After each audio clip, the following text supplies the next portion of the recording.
Man's laughing at me. Of course I am, because the last 10 minutes, well, not 10, but 5, it seemed like 10, you're sitting there watching TV. I'm like, what are you watching? And then you give me a play-by-play breakdown of the soccer game you're watching. I don't know if I can do that and get in trouble, but yeah, I could do it when I don't think you can. Yeah, it's like, full disclosure, I am off to my left as a part of my studio setting. I've got the Big 55. And so the Big 55 has the number one thing that I have to pay attention to if there's a live event going on. Mm-hmm. And right now, as we're talking, it's the U17 tournament in Qatar, and it's the first round of the knockouts with the U.S. and Morocco. And literally just before we started taping, it was a takedown inside the box, and so now the U.S. has the opportunity to expand their lead against Morocco. What did you say when that happened? You said PK something? Uh-huh. Yeah, I did. Hold on. Is this thing on? Yeah, it's like, PK, and then all of a sudden something happened. Oh, and he missed it completely. Wow. Oh, come on. Wow. He missed it, what, like over bar? No, just it was to the near post, and it was wide of the near post. He had a lot of MPH behind it, but it was just wide of the target completely. Nothing. And he was trying to go placement, and it was just outside the far post. So it's 1-0 with about 30 to go. And so I know that you had a rundown. What do you want to talk about? Let's throw that. Well, because we can't really do live play-by-play of this. No, so we got to talk about something. No, we can't. So it's a good segue into because you just said a lot of MPH behind it, right? Yeah, it was. It missed. So the good segue into the first thing we're going to talk about is baseball pitchers. Yeah. And the whole gambling thing that's been going on. So these two guys, Emmanuel Clase and Luis Ortiz. Stupid. For the Guardians, they were indicted this week for allegedly throwing certain pitches for balls to benefit sports bettors. So these two, and I'm sure there's a lot more of this stuff that goes on, and you and I talked about this recently when it came to the NBA and all that stuff that was happening with Chauncey Billups, etc. These two are facing 65 years in jail. Mm-hmm. So my segue into this was, you said MPH. Mm-hmm. So these pitches that they were thrown, or that they threw, that certainly did not, they lacked a lot of MPH. Some of these pitches, John, were like, didn't even make it to the plate. They bounced about 100 feet. But you and I both know that you can throw a slider in the dirt. That's easy. Yeah. But in the dirt, 5-10 feet in front of you with a full rotation down. If it's something that's 10 feet short, at 60.6, that's a bad look. If it's if it's a 58 footer, you got to do it a little better than that. It's got to be a 58 footer that just misses. It can't be something that literally is like drooling and dribbling its way to the plate. Like a ceremonial first pitch or something. Yeah. It's got to look good. If it's going to be a miss, it's like cutting a promo. It's like cutting a promo in wrestling. Those that are cutting really good promos, there's some truth in it. Mm-hmm. Even if it's a work, there are elements of a shoot in there at the same time. If you're going to make it look good, that's the key. You got to make it look good. 58 footer with a little bit of drop, short hop to the plate. Not one of those that's like who was it, like Carl Lewis or Diddy or whoever it was. It was just one. Whee! And also what 50 Cent was was a crazy. So it's Remember 50. That one? It was 50, not Diddy. 50, not 50. I'm sorry, man. I'm not with it. You're with it. I'm not down with this at all. But I got the wrong rapper. It was 50, not Diddy. Okay. So before we put a wrap on this, though, so this, everything about this is crazy, and I didn't know this. I know you can bet on everything. You can bet on anything and everything anytime you want. I totally understand that. We talked recently about the whole betting when you're 35, 40,000 feet up on the airline. You hope the Wi-Fi connection doesn't go crazy by the time you hit the ground. Or like the Turkish soccer situation, where the one ref had over 12,200 bets himself. Yeah, I know. How do you do that? I know. And the red flags, so this basically what I was reading, what started around 2023. So they were looking at these two. Mm-hmm. Starting the scheme, according to prosecutors, started in May 2023. So it involved Clase first, and then later on included Ortiz. Yeah. And they, of course, think that there's a mafia angle in play with this. And what I was getting at was that I know you can bet on everything and anything. Sure. But the first pitch of an inning or the first pitch of a game, that is where these started to get kind of wonky. And they were investigating these players for whatever. And crazier thing about all this is that Clase, who I think the total amount of money that he was earning or is getting in his career or has Yeah. is close to $38 million. Mm-hmm. He only got 12 grand, John, Yeah. from doing this. Well, but that's it's the Allegedly. vig. It's the vig of doing the act, and we got it. We in the discussion that we had involving when we talked about this before. It's the vig of competition. It's that the Jones that you get from winning something because you're so used to performing, you're used to having your performance with a positive result that that your ego can continue to build upon and build upon and build upon. From there, it literally is. It's like, okay, so if I'm not doing anything, where else can I get my vig? Where else can I get my excitement? Where else can I get my conqueror? The conquering and that feeling all over again. I'm gonna bet on myself. It just so happens that what I can do, since I can control my own athleticism, I can sit there. But to only have that kind of an advantage, I was sitting there thinking, it's like, who are you, Pete Rose? Yeah, I thought about that too. I thought about that right away. Pete Rose, for everything that he bet on, and I was that guy when the Dowd report came on to save it to a floppy disk. I'm serious. I actually I downloaded a copy of the Dowd report and saved it to a floppy, where Pete Rose was not a very good bettor.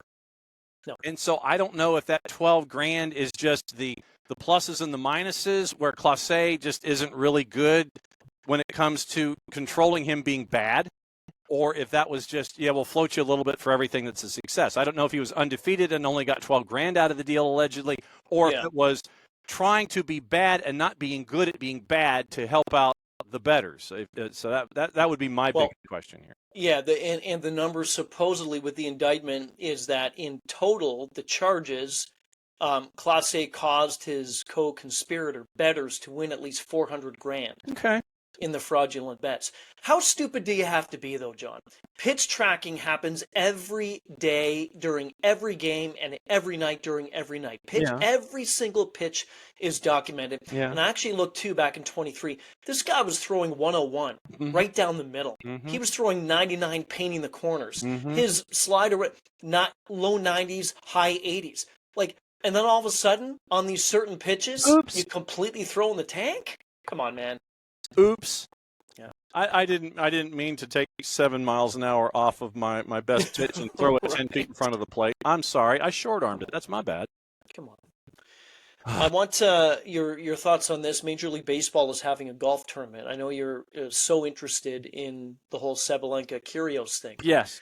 So I thought maybe you'd have some interest in this. Let me just break it down for you. So more than 70 players the in answer baseball. is no, but go ahead. Just give me a sec. No, go ahead and build your story. I'm going to tell you no. I'll try. Yeah. From what I gather, Clase is betting on this. No, he's not. He's not part of this thing at all. Careful. So I know. So the awards, we'll get to as well the AL Manager of the Year award, which is a complete joke. The awards set to go in Vegas. Which is today, November 13th, by the way. So they'll be later on tonight.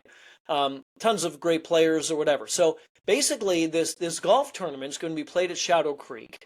It's going to be it's the cornerstone of this week during the awards. Guys like Jimmy Rollins, John Smoltz, who I've seen and heard is just an incredible golfer. Crazy scratch, yeah. Yeah, it's ridiculous. So they're going to be doing this whole golf thing, which I think is great. So you've got pairings. It's a Capital One Major League Baseball Open, again, hosted at Shadow Creek. And let me just throw down for you your beloved Angels. Your Angels are represented by Artie Moreno. No, Justin Upton and Scott Kazmir. Okay. What do you think about that? Well, are they? You're not interested. Are they good golfers? First and foremost. I don't know. Probably. So then that's why they're. What baseball player isn't a good golfer? Well, yeah, really. So, go to look at the Celebrity Open that they have in Tahoe. That'd be an answer to your question. Yeah, no, that's true. Yeah. Look, I saw Mookie Betts, by the way, the other day. Yeah. Unreal, that guy. I mean, his swing is pure. It's like Ernie Els. Yeah. So, am I going to watch this? No. Under no circumstance am I going to watch it.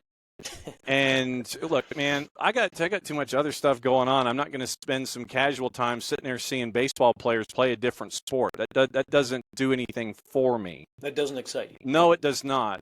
Frankly, I'm more concerned about the the Tyler Skaggs trial than I am about watching Right. baseball players playing golf. Yes.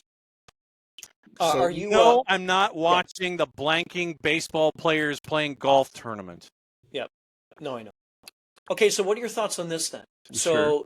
So, Giants quarterback 3, not starter, not the backup. The answer is no, but yeah, sure. Okay. Russell Wilson has joined Cameo. So for those that don't know, you can join this Cameo. You can make cameo appearances. Is he paying people to have him do cameos? Is he paying people to take his cameos? Is that what's going on? A personalized video starts at $333 US. Yeah, not happening. So his video is, hey, Russell Wilson here. I'm on Cameo. If you want to listen to me, if you want to have inspirational videos about faith, about life, about sports, about anything you guys need, you just hook me up. I'm here for it. And he doesn't say anything about it cost you $333. This is somebody, John, who has made $315 million in his career. And yet he thinks it is fine for the really hardworking people who do not make $315 million to give him $333 at least for a cameo to say, hey, you want to know about this and what I went through in life? Here's half an hour. Give me your money and I'll show you something. Well, it's not even that. Full disclosure. Yeah. The boss had a 0 birthday this year. Okay. And happy belated. Yes. 0. And so she turned 30. And hold on a second. So a few weeks back, you and I talked about something, and you said, 180 years ago, you were around for. I said, you look really good. So whatever you guys are taking, that's incredible. Look at her. Honestly, come on. Pull the lower third. Because this is the boss right here, man. Yeah. That's she the is, boss. Patty. So there's the boss. So she had a 0 birthday. She turned 30 this year. Okay. And I was trying to figure out what do I do, because 0 birthdays when it comes how important they are. I do. For those that are incredibly close to us on a daily basis. I do. And I was trying to figure out, okay, what do I do that's different? And what do I do that would be kind of cool? And so what I did, I got her a couple of things. We had a big party and we had a bunch of friends come by, neutral location, had a lot of had a lot of food and all that kind of stuff. And it was great for her friends to come from all over the place and come and see her on her 30th birthday. And so what I ended up doing was she performs a show, a one-woman show either here in the Atlanta area at times for theaters that request it, or back home in Alabama for when they request it for fundraisers. And I was trying to find that particular artist's first ever album. And this is something that dates back to 1957. Okay. So there are stores that do those kinds of things, and I found in pristine condition the first album, a copy of the first album that artist has ever done, and so we have it now framed, and we're not playing it or anything, but that was one thing that I did. The other thing that I did was I went down the cameo route. Okay. And I got 3 separate cameos for her that were attached to her school. And they were attached to various moments and people that she appreciates from her university. One was a cameo for, you remember the Auburn Alabama kick 6 where they kick it short and the guy runs it all the way back? Yeah. I got that guy to do a cameo. Wow. And there's a basketball player who graduated this past year who's been a part of Bruce Pearl's run deep into the NCAA tournament, who is beloved by everybody there on campus, and I got him to do one. They call him the mayor of Auburn. That's how much he meant to the program. And so I got him to do one, and then I had Bruce Pearl do one. And so I had those 3 cameos, and you can kind of give them ideas as what you want them to say and that kind of a thing. Those 3 cameos that I got for the boss for her 30th birthday came nowhere close to the cost that Russell Wilson is proposing for his cameos. Minimum $333. And that's the thing. It's like, if you just want him to say hello or whatever. I got the 3 of them to say some things. And for Bruce Pearl, you get a cameo from him. The money goes to his foundation. So I'm like, okay, cool, that works.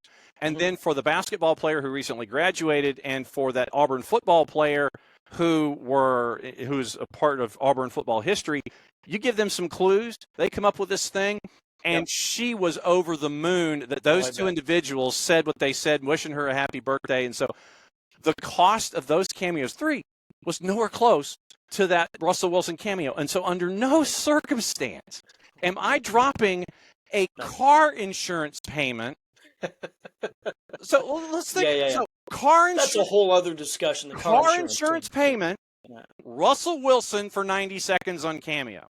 Either you have some incredibly disposable income that you're just kind of like, F it, I'm going to have Russell Wilson talk about how he throws it into the dirt 4 feet in front of him when he's pressured these days as a New York Giants quarterback. It's because he may be gambling. I don't know. Well, is he talking to Clase over in Cleveland, allegedly? Who knows?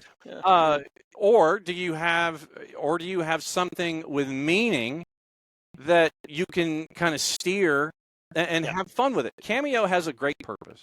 Sure, and I mean, if you hit it right, it's $100, and I mean, it just hits at 100%. And everyone at the party, because I literally come walking into the room with a laptop, and I've saved the video files, and I'm playing them to the entire room. The folks from Auburn saw who those 3 individuals were, and they lost their minds that they were saying hello to the boss on her 30th birthday. She looks great. Cameo has its effect and has its bonus and has its pluses. Russell Wilson for 3 spins is not one of them. Maybe the boss can make a cameo. I'm not watching Russell Wilson on Cameo either. Maybe the boss can make a cameo on this program. Well, I mean, yeah, when she's not working, we'll let her know. I know. Well, we'll do it when she's home. What we need to do is a Sadie Hawkins Day. That's what we need. Yeah, we do. Let's stick with baseball, and then I want to get into Travis Kelce, and also want to look at the whole NHL thing, and just kind of this is a young boys, young man's, whatever game right now. So the AL Manager of the Year award was announced. I'm not going to go through the MVP. I think that was a joke, too, with the MVP. I think Cal Raleigh needed it, but Aaron Judge got it. Shohei got it. Both, brother. I thought it should have been Cal Raleigh, and biggest reason was, and we talked about this going in, about how many games he had played. Anyway, can't change that. And you can't change this. Stephen Voigt wins it for the Guardians. So good on him. Good on you. Second straight consecutive win for this award. And yes, you came back from 15 and a half games in the Central. You finished with 88 wins. Your team, not you, your team got you to a record of 20-7 in the final 27 games to help you into the postseason. John Schneider of the Blue Jays came second in voting. He had 10 first-place votes. Voigt had 17 first-place votes. I'm not saying this because I am in Toronto. Nothing to do with that at all. Yeah. You have 94 wins. Last time I checked, that's more than 88. Yes. You also came from last in your division to win first in that division. Last time I checked, that was better than Cleveland. That's good, yeah. You also not only did that, but, and I know votes are everything's, the postseason and things is not as heavily weighted as I think it should be when it comes to awards. I understand that. You need to postpone your submission. Right. And the Jays were 2 outs away from winning the World Series. I'm sorry. I think that this was a complete miscue by every single one who voted for the Manager of the Year in the American League. I don't get it, and I do believe there could be some sort of whatever it is, because it's the lone Canadian team in all of baseball. I'm just saying. I'm just throwing it out there. I just do feel that this is also something that does happen in sports still, and especially in baseball, but John Schneider got robbed. I'm fairly certain that there are a couple of different biases. You have the Mason-Dixon line bias. You have the Mississippi River bias. You have NAFTA bias. Yes. That's probably the best way I can describe it quickly. Yep. Is that folks, when you're voting for things like with the Heisman Trophy, let's put it that way. But I'm stipulating that I agree with you that John Schneider got robbed. I'm with you there, and the fact that Cal Raleigh didn't get MVP is just a joke and a half. Yeah. So there are regional cutoffs when it comes to biases and things like that. And you are looked down upon if you are from a certain part of a country versus another part, and those kinds of things. So if you have an athlete in your own part of the country that is not well represented, you're going to have athletes in the north sit there and have biases against athletes from the south. If you're out west, you're going to have athletes that have biases in the Central and Mountain and Pacific time zones as opposed to the Eastern time zone, just because of that demarcation line there with the Mississippi River. Yes, that you have the Peace Bridge bias as well when it comes to sports and teams that are north of the border, because it's just, it's Toronto or whatever. Yeah. And what I would like to know more than anything, I would like to know the voters publicly. I want to know who voted for what. I think that as a stipulation to being a voter in these situations, if the award is a public award and rewarded as such, then your vote should be public, and you should try and sit there and say, okay, well, I did this because. If someone asks you, hey, why did you do this? Then come up with your explanation as to why. Right. And so your evidence counselor, in voting for Stephen Vogt, once again, not denying that what he did wasn't worthy of consideration in some aspect, but you didn't go to the last game of the year. You didn't go to the last. You didn't go to the last 7-game series at the end of the year that was to determine a world title. What you did was cool. Don't get me wrong, but not as much as everybody else. But that vote that is there, I want to know who voted for whom that didn't give the MVP to Cal Raleigh and the manager of the year to John Schneider. And I guarantee you, if you look at first place votes for the MVP, I think that you'll see a lot of folks west of the Mississippi give it to Cal Raleigh, and I think that you'll see a lot of folks in the Rust Belt in the northeastern United States sit there that are those old crusty writers and folks that they gave it to Aaron Judge. I can guarantee you, we know where those lines are that are the cutoffs and all these things. Mississippi River, everybody voted west, voted for Cal Raleigh. Everybody in the northeast voted for Aaron Judge, and then everybody else kind of adjacent to that particular division, I'm sure, did that too. Judge Nelson's verdict is in.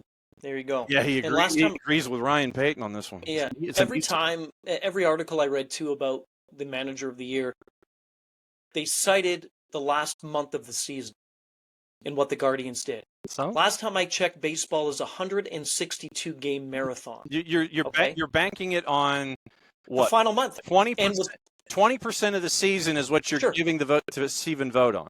And with all due respect to him, what did he do to get them to go 20-7? He wasn't playing. Did he have to make all these crazy moves? No. The team got hot. That's what happens. But you didn't do it over the course of a full season and then into 2 outs away from Game 7 from a championship against your rival. But I also want to know what the deadline is, and I would also I know. And I would also say that the deadline for most of these awards has to be when the season is over, and send it in.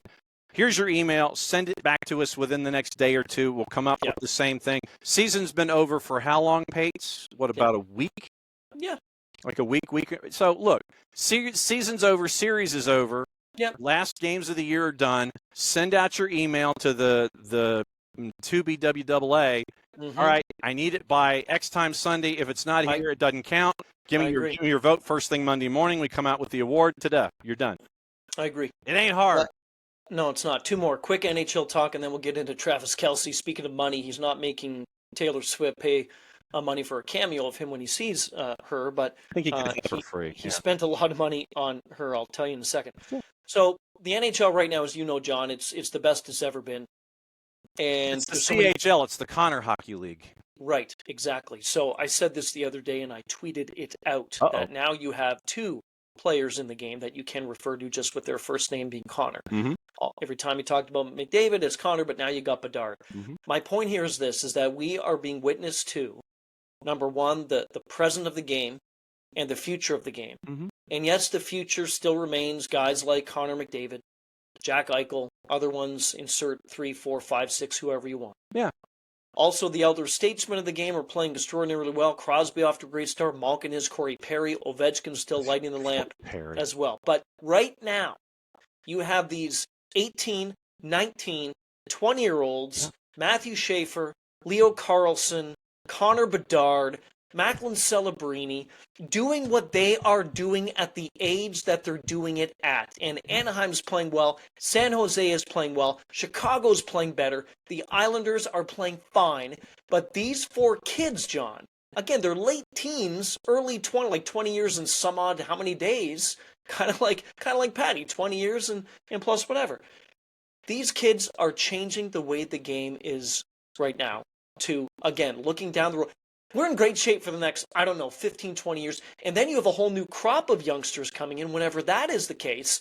But the NHL, I've never seen it in better shape. Well, but I think that what you have in the National Hockey League is one of those leagues where if you don't hit the curve when these young athletes are available to you and you stay veteran too long, you miss out. You miss out, you get caught behind, and then it takes you that much longer to regroup and catch back up to where you were when it came to your level of success. I mean, you look at the standings as you and I are talking right now. Anaheim, they're third in the Western Conference right now. And so when you have someone like John, that is ridiculous. Ridiculous. 11-5-1 after your first 17, and you have one of the younger dudes that's attached to this. That's a part of this discussion. Yes, I know that a lot of time you sit there and you're looking at it and going, okay, yeah, it's a bunch of young guys, give them time. You can see that with what's going on with San Jose. San Jose right now, they're at 19 points, but if you sit there and think about it, they're only 4 points out of third in the Western Conference. So you have that, you've got that gaggle and grouping of folks that's right there with all of these young dudes that are attached. And if you play NHL fantasy, which for me is just completely and totally above me, and I always suck. But if you dive in on those younger guys, you're the one that's making those early roads when it comes to doing well in fantasy. But in reality, you've got those young guys working out really well now. One of them's in third, and one of them is on a team that traditionally has really had problems getting into the postseason. 4 points out of third right now in the Western Conference. Yeah, no, I love it. I love it. And it's great to see, too, some of these young teams who are moving in the right direction with these star talents. And then Corey Perry's an LA King. Yeah, he's 73, and he's still doing what he's doing? Yes, actually, he is 73 years he's old. 73, yeah. He's the longest serving player in the history of the NHL. Correct. Last one here. We've talked about money quite a bit during this program. So if you have the money and you feel like paying it or spending it on whatever, then you can do as you will. It's your money. You can do whatever you want. Travis Kelce, John, reportedly spent about $1.2 million on private jets to see his fiance. I needs a private jet. Taylor Swift while she was on tour. So there was a charter that he grabbed from LA to Australia, and he spent over $340,000. And then he decided, well, I'm going to do another charter from Cleveland to Singapore, which is an interesting route. Yeah, that's not like not like direct. No, it's not. Yeah. He spent $570,000. So $1.2 million on 2 flights to see his beloved Taylor Swift at her concert. Well, when you sign a 9-figure deal for your podcast, right? I mean, look, you're able to do it. Yeah, you need a private jet, and look, we all do what we all do to be close to those that we love. And we do those kinds of things, and we'll sleep later, basically. And the fact that, look, if Trav takes a private jet, if he PJs from Ohio to Singapore to go see his girlfriend, who he picked, he got this girlfriend, she was interviewing on a podcast, and then he's asking her out and everything. So it's amazing what podcasts do these days. You can get dates and girlfriends, and then eventually fiancés from podcasts. Look, if you've got it, if you want to, look, we've rented cars to go from point A to point B to catch up with the boss. We've flown from one part of the planet to the other on that early crack of before dawn flight just so you can maximize a weekend when the boss is out of town and you want to go spend some time away from it. It's all about perspectives and percentages. Yeah. And I know that folks are going to sit there and go, oh my God, he spent 7 figures on a PJ. Yeah, well, yeah, he can afford it. And so for him, it might be the equivalent of hopping a commercial flight or renting a car. It's like the weekend car rental to go see your fiance or girlfriend or whatever stage it was. So look, let him do it. As long as you're not like the owner of insert European soccer team here that just throws everything into debt. Yeah. Look, just as long as you and I think his brother probably would sit there and look at the bank account and go, "Yo, Trav, I think you need to do that." His brother probably beat him senseless if he tried to do something silly.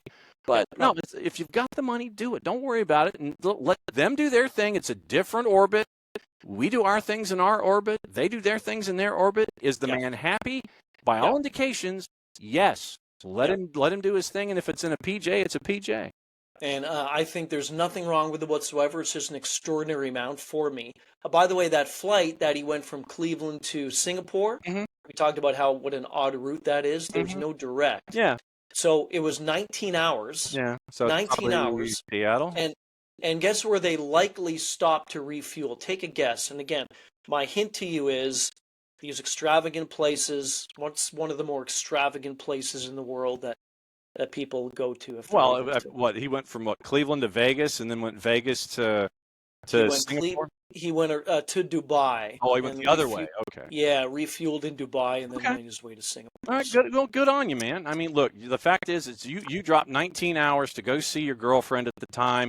You refueled in the Middle East because that was the midpoint.